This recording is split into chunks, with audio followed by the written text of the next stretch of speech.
ಇನ್ನು ಮೃತ ಪ್ರವೀಣ್ ಸಂಬಂಧಿಕರಿಗೆ ರಾಮುಲು ಸಾಂತ್ವನ ಹೇಳಿದ್ದಾರೆ. ಅಂತಿಮ ದರ್ಶನ ಪಡೆದರು ಮಾಜಿ ಸಚಿವ ಶ್ರೀರಾಮುಲು. ಬಳ್ಳಾರಿ ನಗರದ ನಾಗಲಕೆರೆಯಲ್ಲಿದೆ ಪ್ರವೀಣ್ ಅವರ ಮನೆ. ಸರ್ಕಾರ 10 ಲಕ್ಷ ರೂಪಾಯಿ ಪರಿಹಾರ ಕೊಡಬೇಕು ಅಂತಲೂ ಕೂಡ ರಾಮುಲು ಆಗ್ರಹಿಸಿದ್ದಾರೆ. ಏನು ಹೊಸಳ್ಳಿ ಅನ್ನಂತ ಗ್ರಾಮದಲ್ಲಿ ಹೈವೇದಲ್ಲಿ ಗಣಪತಿ ಮೆರವಣಿಗೆ ನಡೀತಾ ಇತ್ತು.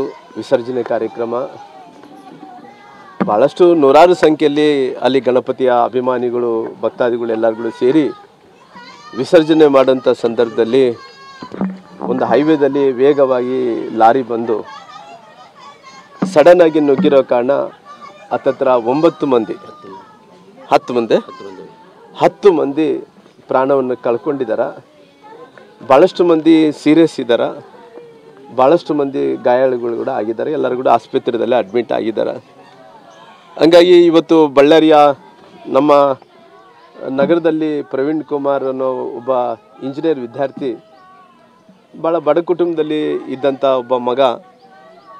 ಅವರು ಇಂಜಿನಿಯರ್ ಓದಂಥ ಟೈಮಲ್ಲಿ ಬಗಲ್ಗಡೆ ಮನೆಯವರು ಅಕ್ಕಪಕ್ಕದವ್ರು ಎಲ್ಲರೂ ಕೂಡ ಅವ್ರಿಗೆ ಏನನ್ನ ಸಹಾಯ ಅಂದರೆ ಅವ್ರಿಗೆ ಎಜುಕೇಷನ್ಗೆ ಫೀ ಆಗಿರ್ಬೋದು, ನಂತರ ಪಠ್ಯ ಪುಸ್ತಕಗಳಿಗೆ ಆಗಿರ್ಬೋದು, ಅವ್ರಿಗೆ ಬೇಕಾದಂಥ ಎಕ್ವಿಪ್ಮೆಂಟ್ಸು, ಆ ಜಾಮಿಟ್ರಿಕಲ್ ಬಾಕ್ಸು ಅವು ಇವು ಎಲ್ಲ ಕೂಡ ಆ ಸುತ್ತಮುತ್ತಲಿದ್ದಂಥವರೇ ಅವರೇ ತೆಗೆದುಕೊಟ್ಟು ಓದಿಸಿದ್ದಾರೆ.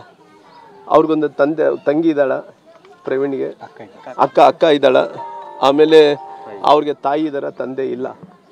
ಹಂಗಾಗಿ ಭಾಳ ಬಡ ಕುಟುಂಬದಲ್ಲಿ ಅವನು ಬೆಳೆದಂಥವನು, ಎಲ್ಲರಿಗೂ ಸಹಾಯದಿಂದ ಇಂಜಿನಿಯರ್ ತನಕ ಓದಂಥವನು. ಅವ್ರ ತಾಯಿ ಹೇಳ್ತಿದ್ದಂತೆ, ನಂದು ಇನ್ನೊಂದು 2-3 ತಿಂಗಳ ಒಳಗಡೆ ನಂದು ಮುಕ್ತಾಯ ಆಗುತ್ತೆ. ಏನು ಹೊಸಳ್ಳಿ ಅನ್ನಂಥ ಗ್ರಾಮದಲ್ಲಿ ಹೈವೇದಲ್ಲಿ ಗಣಪತಿ ಮೆರವಣಿಗೆ ನಡೀತಾ ಇತ್ತು. ಈ ಸರ್ಕಾರ 10 ಲಕ್ಷ ರೂಪಾಯಿ ಪರಿಹಾರ ಕೊಡಬೇಕು ಅನ್ನುವಂಥದ್ದು ಮಾಜಿ ಸಚಿವ ಶ್ರೀರಾಮುಲು ಅವರ ಆಗ್ರಹ. ಕ್ಯಾಂಟಾ ದುರಂತದಲ್ಲಿ ಮೃತಪಟ್ಟಂತಹ ಪ್ರವೀಣ್ ಬಡ ಕುಟುಂಬಸ್ಥ. ಆತನ ತಾಯಿ ಕೂಲಿನಾಲಿ ಮಾಡಿ ಓದಿಸ್ತಾ ಇದ್ರು. ಹೀಗೆ ಒಂದೊಂದು ಘಟನೆ ಕೂಡ ಕರಳು ಚುರುಕನ್ನು